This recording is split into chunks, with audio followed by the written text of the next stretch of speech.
Hi friends, welcome to our channel. ఈరోజు వీడియోలో మనం వెల్లుల్లి కారం చాలా సింపుల్గా ఎలా చేయాలో చూసేద్దాం. జ్వరం మరియు జలుబు దగ్గు ఉన్నప్పుడు నోటికి ఏమి తినాలనిపించదు. అలాంటప్పుడు ఈ వెల్లుల్లి కారంతో తింటే నోటికి రుచిగా ఉంటుంది. మరి ఇంకెందుకు ఆలస్యం, ఈ వెల్లుల్లి కారం ఎలా చేయాలో చూసేద్దాం రండి.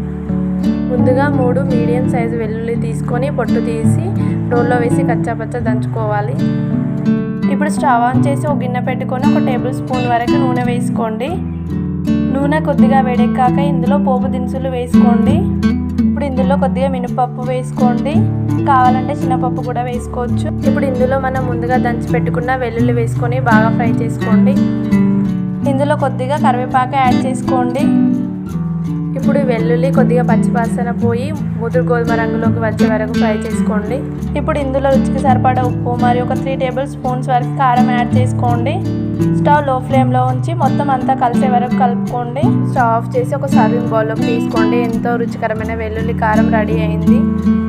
ఎక్కువ మన అమ్మమ్మ వాళ్ళు జలుబు దగ్గు ఉన్నప్పుడు చేసేవారు. దీన్ని స్టోర్ కూడా చేసుకోవచ్చు. ఈ ఉల్లిపాయ కారాన్ని వేడి అన్నంతో పాటు పక్కకు వేసుకొని కొద్దిగా నెయ్యి యాడ్ చేసుకొని కలుపుకొని తింటే టేస్ట్ అయితే చాలా సూపర్గా ఉంటుంది. Please like, share and subscribe to my channel. Thank you for watching this video.